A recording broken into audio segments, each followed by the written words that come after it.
നമസ്കാരം. പ്രവാസ ലോകത്തെ വാർത്തകളും വിശേഷങ്ങളുമായി മിഡിസ്റ്റവർ ആരംഭിക്കുന്നു. ആദ്യം പ്രധാന തലക്കെട്ടുകൾ.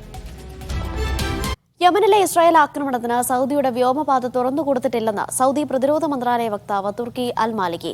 സൗദിയുടെ വ്യോമപാതയിലൂടെയാണ് ഇസ്രായേൽ ആക്രമണം നടത്തിയതെന്ന പ്രചാരണങ്ങൾക്കിടയിലാണ് വിശദീകരണം. യമനിലെ ആക്രമണം മേഖലയിൽ സമാധാന ശ്രമങ്ങൾ തകർക്കുമെന്ന് വിദേശകാര്യ മന്ത്രാലയവും അറിയിച്ചു. ഇസ്രയേലിലേക്ക് നടത്തിയ ഹൂത്തികളുടെ ആക്രമണത്തിന് പിന്നാലെ യമനിലെ ഹുദൈദയിൽ ഇന്നലെ ഇസ്രയേൽ ബോംബിട്ടിരുന്നു. വ്യോമസേനയുടെ നേതൃത്വത്തിലായിരുന്നു ആക്രമണം. ഇസ്രയേലിന് സൗദിയുടെ വ്യോമപാത വഴിയാണ് ഇങ്ങോട്ട് നേരിട്ട് എളുപ്പത്തിലെത്താനാകുക. ഇത് ചൂണ്ടിക്കാട്ടിയായിരുന്നു സൗദിക്കെതിരായ പ്രചാരണം.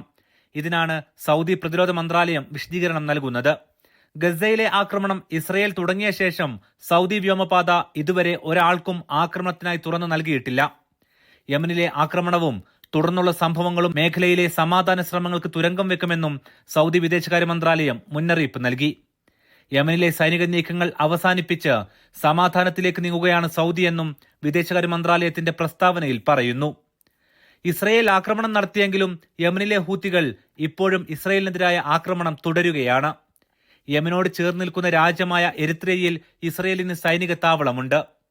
യമനിലേക്കുള്ള ആക്രമണം ഇസ്രയേലിന്റെ ഈ സൈനിക താവളത്തിൽ നിന്നാണെന്ന് റിപ്പോർട്ടുകളുണ്ടെങ്കിലും ഇസ്രയേലോ മറ്റേതെങ്കിലും സൈനിക വിഭാഗങ്ങളോ ഇത് സ്ഥിരീകരിച്ചിട്ടില്ല. Aftab Rahman, media 1, Riyadh. Licence ഇല്ലാത്ത തൊഴിലാളികളെ ജോലിക്കെടുക്കുന്നതിനെതിരെ മുന്നറിയിപ്പുമായി ഒമാൻ തൊഴിൽ മന്ത്രാലയം.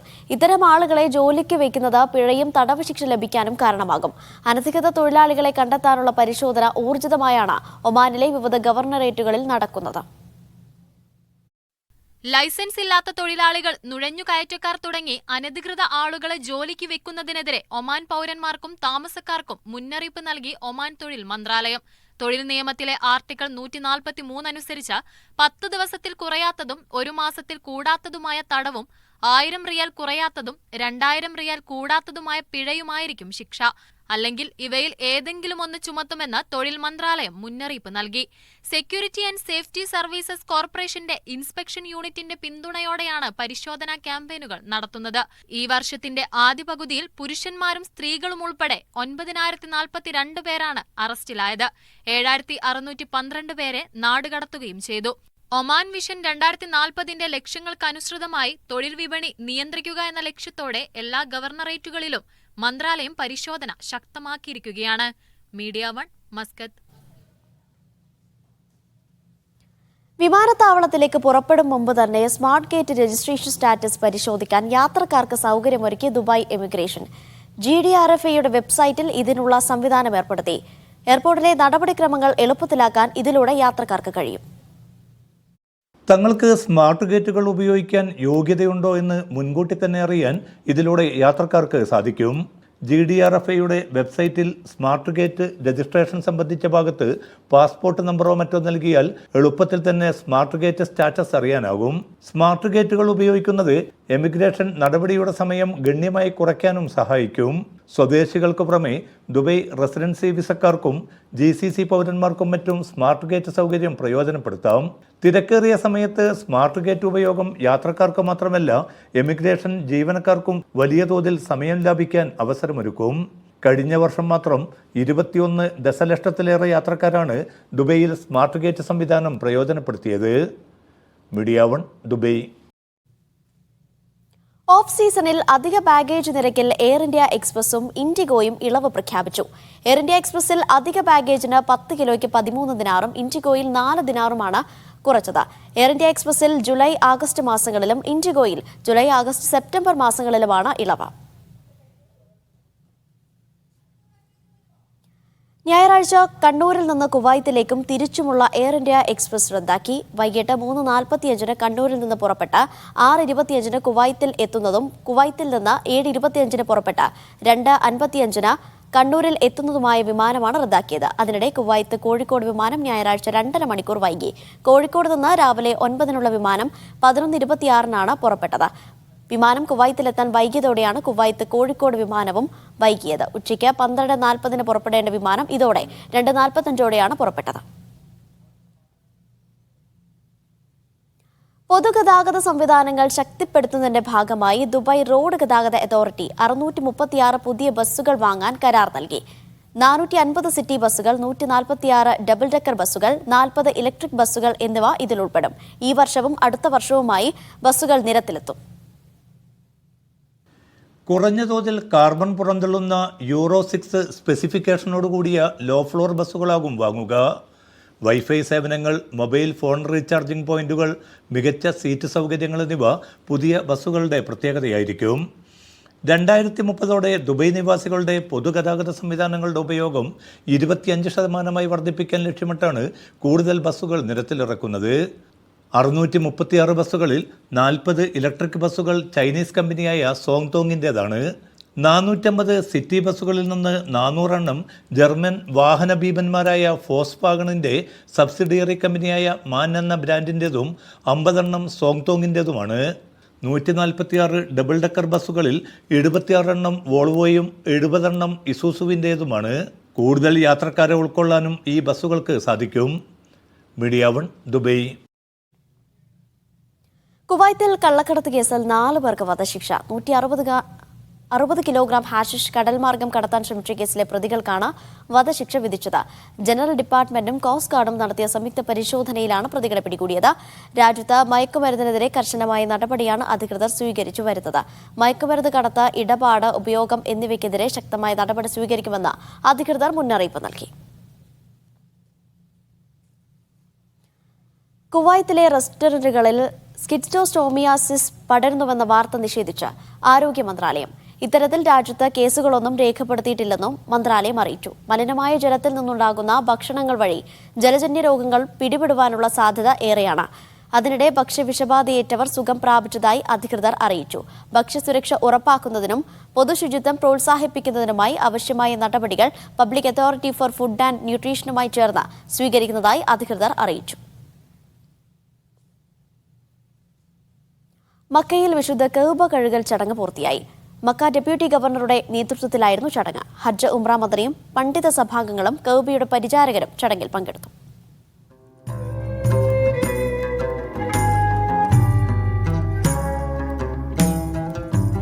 സൗദി ഭരണാധികാരി സൽമാൻ രാജാവിനെ പ്രതിനിധീകരിച്ച് Mecca deputy governor prince Saud bin Mishal bin Abdul അസീസിന്റെ നേതൃത്വത്തിലായിരുന്നു ഈ വർഷത്തെ കഅബ കഴുകൽ. ഹജ്ജ്, ഉംറ മന്ത്രി doctor Tawfiq al Rabiah, Muslim world league secretary general doctor Muhammad al Issa, ഇരുഹറം കാര്യ മേധാവി ഡോക്ടർ അബ്ദുറഹ്മാൻ അൽ സുദൈസ് എന്നിവരുടെ സാന്നിധ്യത്തിലായിരുന്നു ഇത്.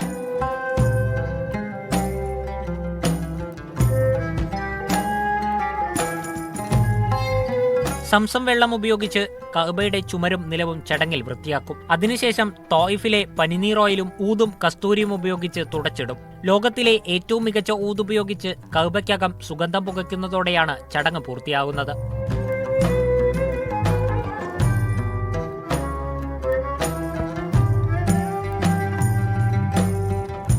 ഹിജ്റ 8-ാം വർഷത്തിൽ മക്ക വിജയത്തോടെ പ്രവാചകൻ മുഹമ്മദ് നബിയാണ് കഅബ കഴുകൽ ആരംഭിച്ചത്. നേരത്തെ 2 തവണയായിരുന്നു കഅബ കഴുകൽ ചടങ്ങ്. എന്നാൽ കോവിഡിന് ശേഷം കഅബ കഴുകൽ ചടങ്ങ് മുഹറം മാസത്തിൽ മാത്രമാക്കി നടത്താൻ ഇരുഹറം കാര്യാലയം തീരുമാനിക്കുകയായിരുന്നു. Sabith Saleem, media 1, Mecca. അൽബഹയിൽ വിദേശ ടൂറിസ്റ്റുകളുടെ എണ്ണത്തിൽ റെക്കോർഡ് വർധന. 10 ലക്ഷത്തിലേറെ വിദേശികളാണ് കഴിഞ്ഞ വർഷം അൽബഹയിലെത്തിയത്. 120 കോടി റിയാൽ വിദേശികൾ ഇവിടെ ടൂറിസത്തിനായി എത്തി. സൗദിയിലെ ഹൈറേഞ്ച് ടൂറിസം മേഖലയാണ് അൽബഹ പ്രവിശ്യ. സൗദിയിലെ മക്ക, അസീർ പ്രവിശ്യകൾക്കിടയിലുള്ള പ്രവിശ്യയാണ് അൽബഹ. സൗദിയിലെ ഹൈറേഞ്ച് മേഖലയാണിത്. എല്ലാ സീസണിലുമുള്ള തണുത്ത കാലാവസ്ഥ കാരണം സൗദിയിലെ തന്നെ ഏറ്റവും മികച്ച ടൂറിസം കേന്ദ്രങ്ങളിൽ ഒന്നാണിത്. ഇവിടെയാണ് കഴിഞ്ഞ വർഷം റെക്കോർഡെണ്ണം സന്ദർശകരെത്തിയത്. 10 ലക്ഷത്തിലേറെ സന്ദർശകർ കഴിഞ്ഞ വർഷം ഇവിടെ എത്തിയതായി ടൂറിസം മന്ത്രാലയം അറിയിച്ചു. മുൻ വർഷത്തെ അപേക്ഷിച്ച് 6% വർധന. വിദേശികൾ ഇവിടെ ചെലവഴിക്കുന്ന പണത്തിന്റെ അളവിലും വർധന രേഖപ്പെടുത്തി. 120 കോടി റിയാലാണ് വിദേശികൾ ഇവിടെ ചെലവഴിച്ചത്. മുൻവർഷത്തേക്കാൾ 27% വർധനമാണിത്. അൽബഹയിലെ വിവിധ ടൂറിസം പദ്ധതികളിൽ നിക്ഷേപ മന്ത്രാലയത്തിന് കീഴിൽ വിവിധ പദ്ധതികൾ കൊണ്ടുവരുന്നുണ്ട്. പുതുതായി ഈ മേഖലയിൽ അനുവദിച്ചത് 32 ടൂറിസം ഹോസ്പിറ്റാലിറ്റി ലൈസൻസുകളാണ്. 1200 ഹോട്ടൽ മുറികൾ നിലവിൽ അൽബഹയിലുണ്ട്. ടൂറിസം മേഖലയിൽ 7000 പേരാണ് ഇവിടെ ജോലി ചെയ്യുന്നത്. ഇത് മുൻവർഷത്തെ അപേക്ഷിച്ച് 11% വർധനവാണ്. മേഖലയിലെ 28% ജോലികൾ സൗദികളാണ് നിർവഹിക്കുന്നത്. സൗദി ടൂറിസം മന്ത്രി അഹമ്മദ് അൽ ഖത്തീബ് കഴിഞ്ഞ ദിവസം ഇവിടെ സന്ദർശിച്ചിരുന്നു. മേഖലയിലെ വിവിധ ടൂറിസം മേഖലകളിലുള്ള പദ്ധതികൾക്ക് മന്ത്രാലയത്തിന്റെ പിന്തുണ അദ്ദേഹം ഉറപ്പാക്കി. മേഖലയിലെ പദ്ധതികളിലേക്ക് വിദേശികളെയും മന്ത്രാലയം ആകർഷിക്കുന്നുണ്ട്. Media 1 Riyadh.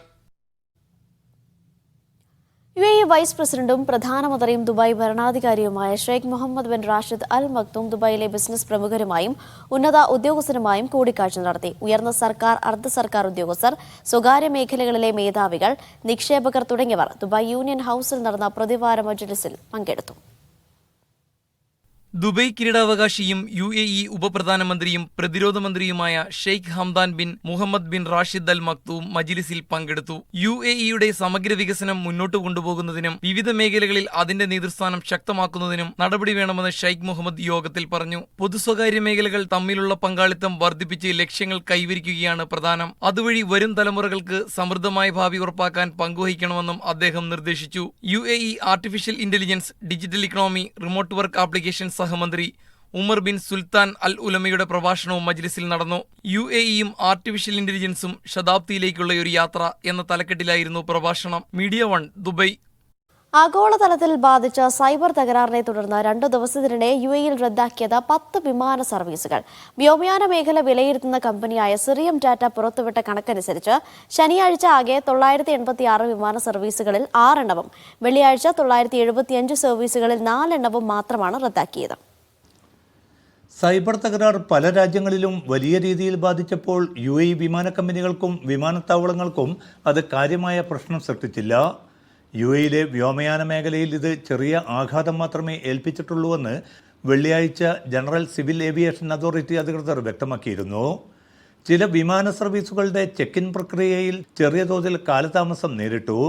ബദൽ മാർഗങ്ങൾ സ്വീകരിച്ചുകൊണ്ട് ഇത്തരം വിമാന കമ്പനികൾ അതിവേഗം പ്രതിസന്ധി പരിഹരിക്കുകയും ചെയ്തു. ടെർമിനൽ 1, 2 എന്നിവിടങ്ങളിലെ ചില എയർലൈൻസുകളുടെ ചെക്ക് ഇൻ പ്രക്രിയയെ ബാധിച്ച തകരാർ പരിഹരിച്ച് ഫ്ലൈറ്റ് പ്രവർത്തനങ്ങൾ വേഗത്തിൽ പുനരാരംഭിച്ചതായി ദുബൈ എയർപോർട്ട്സ് അധികൃതർ വ്യക്തമാക്കുന്നു. US, Australia, India, Spain, Canada, Italy, UK, Germany എന്നീ രാജ്യങ്ങളാണ് 2 ദിവസത്തിനിടെ വിമാന സർവീസ് റദ്ദാക്കൽ മുഖേന ഏറ്റവും കൂടുതൽ നഷ്ടം നേരിട്ടത്. Media 1 Dubai. 6 വർഷത്തിനകം ഖത്തറിലെ പൊതുഗതാഗത ബസ്സുകൾ മുഴുവൻ ഇലക്ട്രിക് ബസ്സുകളാക്കിയിരിക്കുമെന്ന് ഗതാഗത മന്ത്രാലയം. ഇപ്പോൾ നിരത്തിലുള്ള ബസ്സുകളിൽ 73% ഇലക്ട്രിക് ബസ്സുകളാണ്. ഗതാഗത രംഗത്തെ നവീകരണം ഖത്തറിന്റെ ദേശീയ വിഷൻ 2030ന്റെ ഭാഗമാണ്. ഇലക്ട്രിക് വാഹനങ്ങളുടെ ഉപയോഗം പ്രോത്സാഹിപ്പിക്കുന്നതിനായി സേവനങ്ങളും സംവിധാനങ്ങളും മെച്ചപ്പെടുത്തും. വാഹന പരിശോധനാ കേന്ദ്രങ്ങൾക്ക് സമാനമായ ഒരു സർട്ടിഫിക്കേഷൻ സെന്റർ ഇലക്ട്രിക് വാഹനങ്ങൾക്കായി സ്ഥാപിക്കുന്നതിനെക്കുറിച്ച് പഠനം നടക്കുകയാണ്. ഗതാഗത രംഗത്ത് കാർബൺ പുറന്തള്ളൽ പൂർണ്ണമായും ഇല്ലാതാക്കുകയാണ് ലക്ഷ്യം. ഗ്ലോബൽ ഇലക്ട്രിക് മൊബിലിറ്റി റെഡിനെസ് ഇൻഡെക്സിൽ ഖത്തർ 9ാം സ്ഥാനത്തുണ്ടെന്നും ഗതാഗത മന്ത്രാലയത്തിലെ റോഡ് ട്രാൻസ്പോർട്ട് മേധാവി നെജ്ല അൽ ജാബിർ പറഞ്ഞു. Media 1 Doha. സുരക്ഷാ മുന്നറിയിപ്പുമായി കുവൈത്ത് ഫയർഫോഴ്സ്. ചെറുതും വലുതുമായ തീപിടുത്തം രാജ്യത്ത് വ്യാപകമായതിനെ തുടർന്നാണ് ജാഗ്രതാ നിർദ്ദേശം നൽകിയത്. തീപിടുത്തം തടയുന്നതിനുള്ള മാർഗനിർദ്ദേശങ്ങൾ സ്വീകരിക്കാൻ ഫയർഫോഴ്സ് അധികൃതർ അഭ്യർത്ഥിച്ചു. നിലവിൽ താപനില 50 ഡിഗ്രി സെൽഷ്യസിന് മുകളിലാണ്. ഇലക്ട്രിക് സർക്യൂട്ടുകളിൽ നിന്നുള്ള തകരാറുകളാണ് തീപിടുത്തത്തിന്റെ പ്രധാന കാരണമെന്ന് ഫയർഫോഴ്സ് ഡയറക്ടർ ബ്രിഗേഡിയർ മുഹമ്മദ് അൽ ഗരീബ് പറഞ്ഞു. ഫയർ ബ്ലാങ്കറ്റുകൾ, സ്മോക്ക് ആൻഡ് ഗ്യാസ് ഡിറ്റക്ടറുകൾ, അഗ്നിശമന ഉപകരണങ്ങൾ തുടങ്ങിയ അഗ്നിപ്രതിരോധ ഉപകരണങ്ങൾ കൈവശം വെക്കുന്നത് അപകടം കുറയ്ക്കാൻ ഉപകരിക്കും. ഉപയോഗിക്കാത്ത സമയത്ത് വൈദ്യുതോപകരണങ്ങൾ സ്വിച്ച് ഓഫ് ചെയ്യണമെന്നും അദ്ദേഹം പറഞ്ഞു. വാഹനങ്ങളുടെ അറ്റകുറ്റപ്പണികൾ കൃത്യമായി ചെയ്യുന്നത് ദുരന്തങ്ങൾ തടയുന്നതിന് സഹായകരമാകുമെന്നും അൽ ഗരീബ് പറഞ്ഞു. ഖത്തറിൽ ദോഹയിലെ വെസ്റ്റ് ബേയിൽ കെട്ടിടത്തിന് തീപിടിച്ചു. താമസ കേന്ദ്രമായ ഉംബാബ് ടവറിലാണ് തീപിടുത്തമുണ്ടായത്. സിവിൽ ഡിഫൻസ് അധികൃതരെത്തി തീയണച്ചു. ആളപായമില്ലെന്ന് സിവിൽ ഡിഫൻസ് അധികൃതർ സോഷ്യൽ മീഡിയ പ്ലാറ്റ്ഫോം വഴി അറിയിച്ചു. കുവൈത്തിൽ കഴിഞ്ഞ ദിവസം തീപിടുത്തത്തിൽ മരിച്ച 4 കുടുംബത്തിന്റെ മൃതദേഹങ്ങൾ ഇന്ന് നാട്ടിലേക്ക് കൊണ്ടുപോകും. ആലപ്പുഴ നീരേറ്റുപുറം മാത്യു വി മുളയ്ക്കൽ, ഭാര്യ ലിനി എബ്രഹാം, മകൻ ഐസക്, മകൾ ഐറിൻ എന്നിവരുടെ മൃതദേഹങ്ങളാണ് രാത്രി 10:30 എമിറേറ്റ്സ് വിമാനം വഴി നെടുമ്പാശ്ശേരിയിലേക്ക് എത്തിക്കുക. വെള്ളിയാഴ്ച അവധി കഴിഞ്ഞ് കുവൈത്തിലേക്ക് മടങ്ങിയെത്തിയ കുടുംബം മണിക്കൂറുകൾക്കകം അപകടത്തിനിരയായി ജീവൻ നഷ്ടപ്പെടുകയായിരുന്നു.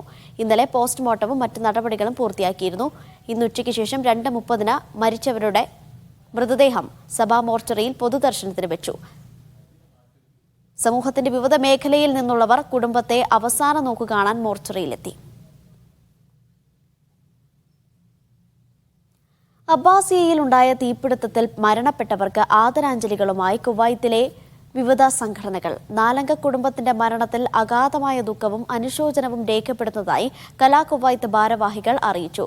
നിരേറ്റുപുറം സ്വദേശികളായ മാത്യു മുളയ്ക്കൽ, ലിനി എബ്രഹാം, കുട്ടികൾ എന്നിവരുടെ അതിദാരുണമായ വേർപാടിൽ കുവൈത്ത് OICC നാഷണൽ കമ്മിറ്റി ആദരാഞ്ജലികൾ അർപ്പിച്ചു.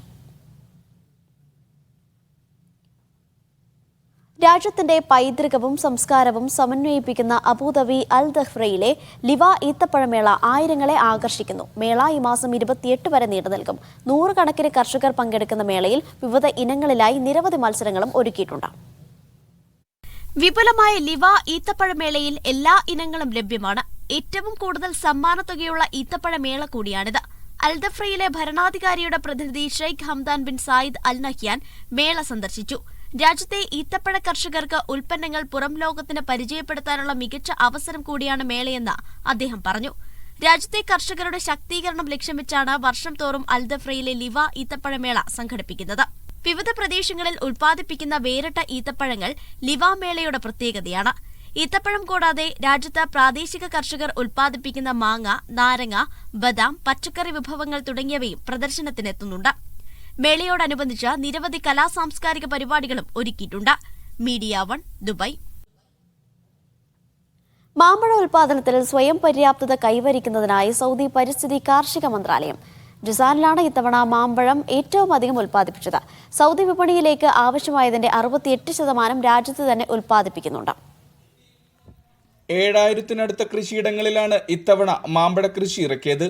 ഇതിലൂടെ ലഭിച്ചത് 90,000 ടണ്ണിലധികം വിളവാണ്. ഇതോടെ വാർഷികോൽപാദനം 68% വർദ്ധിച്ചു.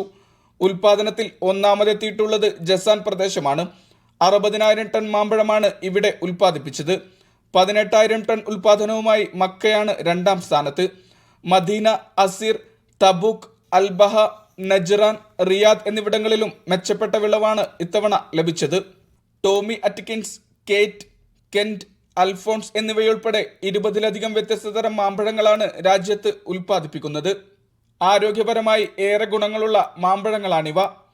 രാജ്യത്ത് ഉയർന്ന സാമ്പത്തിക ലാഭം ലഭിക്കുന്ന ഉഷ്ണമേഖലാ വിളയാണ് മാങ്ങയെന്നും മന്ത്രാലയം വ്യക്തമാക്കി. ഏപ്രിൽ മുതൽ ഓഗസ്റ്റ് വരെ നീണ്ടു നിൽക്കുന്നതാണ് മാമ്പഴത്തിന്റെ ഉൽപാദന സീസൺ. പ്രാദേശിക ഉൽപ്പന്നങ്ങളുടെ ഉൽപാദനവും ഉപയോഗവും വർദ്ധിപ്പിക്കുക, ഗുണനിലവാരവും സുരക്ഷാ നിലവാരവും ഉയർത്തുക, കാർഷിക ഉൽപ്പന്നങ്ങളെക്കുറിച്ചുള്ള അറിവ് പ്രചരിപ്പിക്കുക, പ്രാദേശിക കർഷകർക്ക് പിന്തുണ നൽകുക തുടങ്ങി നിരവധി പ്രവർത്തനങ്ങൾ മന്ത്രാലയം കർഷകർക്കായി നടപ്പാക്കുന്നുണ്ട്. Media 1 Riyadh.